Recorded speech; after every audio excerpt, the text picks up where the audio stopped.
turagaruka mu kanya tunasengera abantu. Uyu munsi dufite umugisha wo kuba turi busengera abantu. Ndaza kugusaba we wageze kuri Karos TV ntuze kuvaho ntukureho rushinge cyangwa se ngukureho data kugira ngo ukurikirane hari ikintu Imana iri bukora uyu munsi.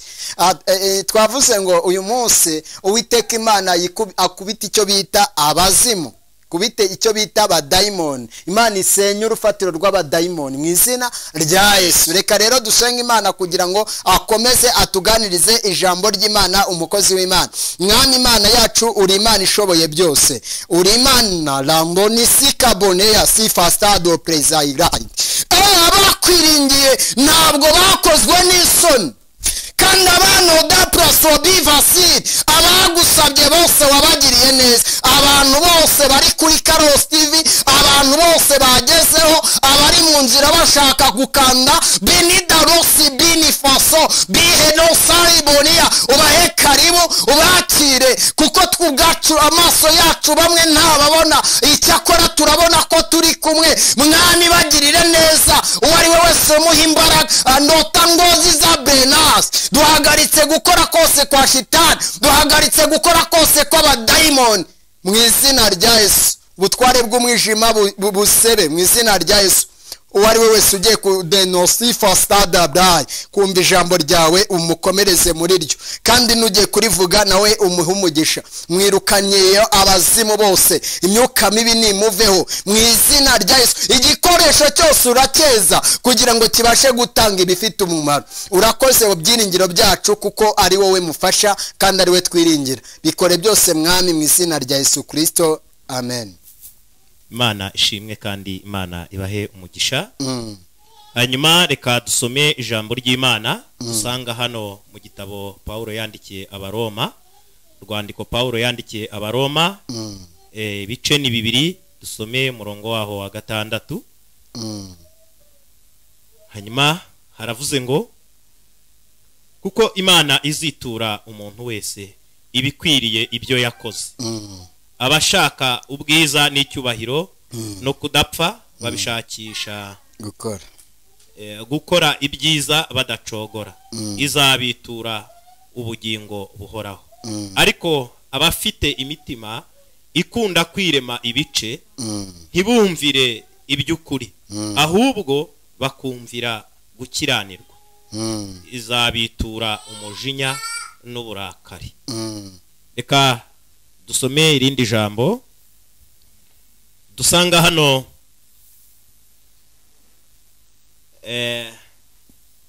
muri Samweli,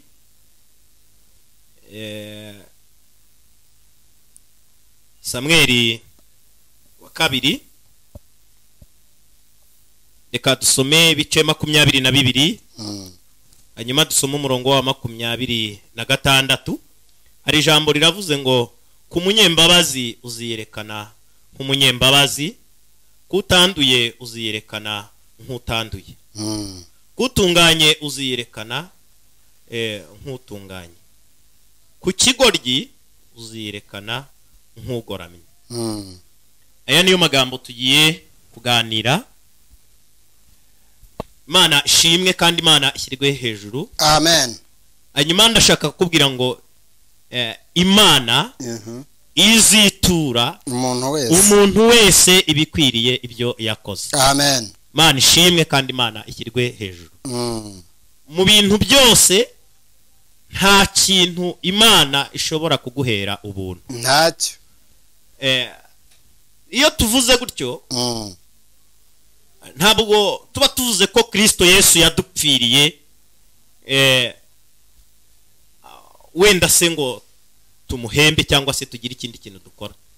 Icyo nshaka kubwira nuko ikintu cyose Imana iha umuntu bimusaba kugendera mu murongo w'umucyo. Sinzi nimba munyumvise, ariko icyo nshaka kubwira nuko Imana tugomba gushakisha ibintu bishimisha, ibintu binezeza, hanyuma muri wa munezero wayo habamo ikintu cyitwa kugaba. habamwo ikintu cyitwa kwitura nk'uko abantu mu buzima busanzwe iyo wabanye n'abantu mukabana neza umuntu hari igihe umukora ku mutima hanyuma yarangiza akaba ati niki naho inshuti yanjye bigatuma umuntu avuga ati ndamwitura muha intama cyangwa se muha inka. Amina, Imana ishimwe. Nzi neza ko muri abanyarwanda ikintu cyitwa kwitura murakizi. Imana nayo rero iyo wayikoreye ugashaka uburyo ki uyishimisha uyinezeza mu myitwarire yawe, Imana nayo irakwitura. Hanyuma ndashaka kubwira ko Imana imbere yayo haturuka inyiturano ebyiri. Imana yo mu ijuru iyo wayibaniye nabi ikabona urushijeho kugenda wica abantu bayo, ikabona urushijeho kubangamira abantu, ikabona urushijeho kugenda wica amategeko yayo, ikabona urakorana na Satani, ikitegereza nayo irakwitura. Icyambere irabanza ikazana umunyafu kugira ngo irebe yuko uhindukira. Iyo wanze Imana igica n'umuhini, Imana itugirire neza kandi Imana yacu idufashe. Hanyuma dusomye ijambo rikomeye cyane, iravuga ngo hariya muri Samweli, igitabo cya Samweli cya 2, atubwiye ijambo rikomeye cyane, iratubwiye ngo kuko Imana izitura Imana yabwiye Dawidi, iramubwira ngo ku munyembabazi nziyerekana nk'umunyembabazi, utanduye nziyerekana nk'utanduye. Imana yo mu ijuru itugirire neza. Ariko ku kigoryi Imana iziyerekana nk'igoramye. Ayo magambo na magambo nkunda cyane kandi biranezeza cyane iyo ndimo nyaganira n'abantu. Buriya abantu benshi bazi yuko Imana ngo igihe cyose igira imbabazi. Ariko ndashaka kubabwira ibintu biranga Imana bitatu kugira ngo tuganire kuri aya magambo. Ikintu cya mbere kiranga Imana, Imana yo mu ijuru irangwa n'urukundo. Ikindi, Imana yo mu ijuru irangwa n'imbabazi nyinshi zitagira akagero. Ya nkunda kuvuga iyo ngezeho ngaho ngo zivanze n'imbabazi. Imana itugirire neza cyane. Imana iturengere. Imana igira ubuntu buvanze n'imbabazi nyinshi zitagira akagero. Cya gatatu, Imana irangwa n'umujinya n'uburakari bwinshi kandi butwika. Imana itugirire neza kandi Imana yacu idufashe. Ndashaka kubwira ngo Imana izitura umuntu wese ibikwiriye ibyo yakoze. Niryo jambo turimo tuganira. Shaka kukubwira kugira ngo umenye neza ukuntu wakwitwara, nimba ushaka icyubahiro, niba ushaka ubukire, nimba ushaka ineza y'Imana, niba ushaka ubutabazi buturutse ku Mana. Nagira ngo nkubwire ngo iyo uri umunyembabazi, iyo ukunda kugira ubuntu cyane, Imana yo mu ijuru ikwiyereka ifite ubuntu bwinshi ndetse n'imbabazi. Imana itugirire neza cyane kandi Imana yacu idufashe. Iyo uri umugwaneza, Imana ikwiyereka mu buryo bw'ubugwaneza. Imana ishoti for blind. Shandi tontrevesha. Iyo uri umuntu ukunda kugira umujinya, ukaba uri umuntu w'umusambanye, ukaba uri umuntu w'umugome, ukabivanga no gusenga, ibyo nibyo Bibiliya yita umutima w'ubugoryi. Imana ikwiyereka mu buryo bugoramye, urayisenga ikakubwira ngo ndaje ikaba ndaje, ugategereza ugaheba. Imana ikwiyereka mu buryo bugoramye. Nibwo Dawidi yanditse aravuga ngo ku kigoryi Imana yerekana nk'igoramye. Imana itugirire. Imana iyo yiyereka abarozi ibiyereka mu buryo bugoramye. Imana iyo yiyereka ibisambo ibiyereka mu buryo bugoramye. Imana iyo yiyereka abasambanyi, indyarya, abapfumu ibiyereka mu buryo bugoramye. Imana itugirire. Ariko umuntu wese ugendera mu murongo w'ukuri, Imana iramwitura. Imana iramwitura. Nimba uzi ko ukunda gufasha abantu unkurikiranye, ugakunda gufasha abantu kandi ugakunda gusenga kandi ugakunda kwirinda icyaha ndetse n'igisa nacyo, kandi ikindi ugakunda gukora imirimo myiza yo mu rusengero, kandi ukayikora neza. Ndavuga kuririmba, ndavuga gukora umurimo w'Imana mu rusengero, ubudiyakoni, mbese imirimo ni myinshi. Gusura abarwayi kwa muganga, ushobora kujya gusura abari mu nzu y'imbohe. Nagira nkubwire ngo Imana izakwiyereka mu buryo bw'ubuntu. Imana izakugirira ubuntu. Imana yo mu ijuru mu buryo izakwiyerekamo izagutungura. Imana itugirire neza kandi Imana yacu idufashe. Amen. Inyiturano y'Imana iraje. Imana ishimwe. Saboniyada pesi fosa. Inyiturano y'Imana iraje. Iyo ugendera mu bibi. Reka nkubwire. Iyo umuntu ateye ibigori, asarura ibigori. Iyo uhinze igiti cy'avoka, kuri icyo giti cy'avoka ukuraho avoka. Yego. Hanyuma rero iyo ugendera mu kuri kw'ijambo ry'Imana, ubona iby'ukuri byo mu ijambo ry'Imana. Yesu Kristo yaravuze ngo ntabwo washakira urubuto ku gitovu, nta nubwo ushobora gushakira indimu kuri avoka, ahubwo igiti cyose kigaragazwa n'imbuto zacyo. Nakubwira rero wowe nimba warateye ukuri mu ijambo ry'Imana, yego, nimba ugerageza kwirinda icyaha, nimba ugerageza kugendera mu murongo wo kwirinda, yego, kwirinda ni ikintu gikomeye cyane. Ushobora gusonza kubwo kwirinda ushobora gusonza. Nabaho ubuhamya ho gatonya, hari umuntu wigeze kumpa akazi ngo mucururize, hanyuma inzara iranyica kandi ndasonza, ndongera ndasonza, ariko Satani akazajyaza akabata ariko ubu ngubu ugiye umwiba faranga dukenya, aya mafaranga yazagwira nawe ukazacuruza. Ariko uwundi mwuka w'Imana ukambwira ngo ihangane. Imana itugirire neza. Nawe nkurikiye ndakubwiye ngo ihangane. We kwiba, ihangane we gusambana. Satani yikubeshya imigisha ngo ikwereke ko niwishingira aribwo uzahita ubona umugisha. Satani arakwereka ibishashagirana ariko inyuma abitsa umuhini wo kugukubita. Imana itugirire neza. Kandi Imana nayo iyo umaze kuyoba, ukayoba ugata inzira yayo ifunganye y'ukuri, Mukristo, nasomye agatabo k'umugenzi kambwira Mukristo yarananiwe, arananirwa, arangije ngo abona ngo inzira imutunganiye ngo igenda neza, ava mu nzira ahita agera mu gihanda.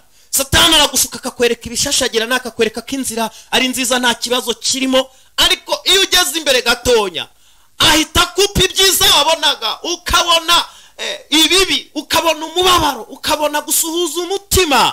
Kandi Imana aho ngaho ntihagera. Nibwo ubona ibigoramye, nibwo ubona ibibazo, nibwo ubona agahinda.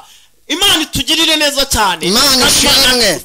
Ariko umuntu wakurikiye Imana, iyo yihanganye akihangana, wenda ugacururiza umuntu ukamwishyura, ukamucururiza akongera ukamwishyura amafaranga yiwe neza, nubwo ataguhemba, ariko nagira ngo nkubwire ngo ashobora no kukwirukana.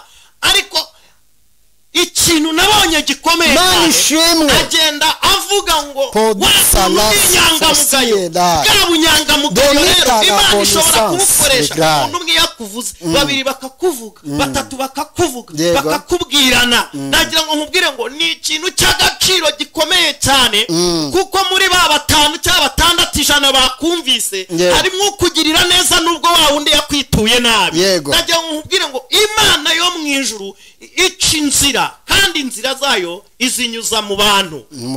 Ku ijambo rivuga ngo Imana izitura umuntu wese ibikwiriye ibyo yakoze. Imana itugirire neza. Iyo ukunda kugenda uriganya, ukagirira nabi abana, ukagirira nabi abagabo, ukagirira nabi abagore, ukagirira nabi ku kazi, ukagirira nabi mu rugo rwawe, ya nabi iragenda ikubaka izina. Umuntu wese akagira kwa runaka, cyagihomora cyo kwa runaka, wa munyamugome wo kwa runaka. Kubera iki? Kubera yuko wahinze nabi, kandi najya nkubwire ngo nanone uzasarura inabi. Bibiliya yatubwiye ngo umujinya n'uburakari nibyo Imana izitura umuntu ukunda gukora nabi, umuntu ukunda kubeshya, umuntu w'umugome, umuntu w'imbyarya. Ariko abana b'Imana ndashaka kubabwira ngo Bibiliya yatubwiye ngo izabitura ubukire ndetse n'icyubahiro. Abashaka ubwiza ndetse no kudapfa babishakisha gukora ibyiza badacogora, Imana izabitura. Hari igiturano zizaza, kandi najya nkubwiye no muri iyi si Imana igitwitura. Ariko ndashaka kuvuga inyiturano yenda kuza.